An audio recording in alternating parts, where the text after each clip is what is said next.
ধূলি মাটি খেলাও আমেজটো বেলেগ নহয় সৰুৰ পৰা ধূলি মাটি খেলিব লাগে মাটিৰ লগত মানুহৰ সম্পৰ্ক হ'ব লাগে সেইকাৰণে খেলিব লাগে মাটি খেলিব লাগে মাটিয়ে মেইন বেছি লেতেৰা নকৰিবা খালি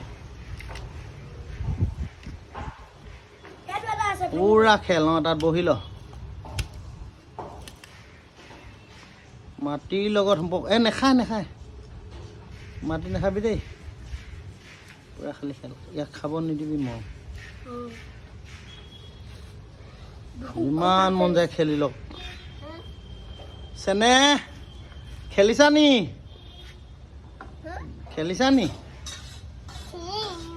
খেলিছা হ'ব খেলা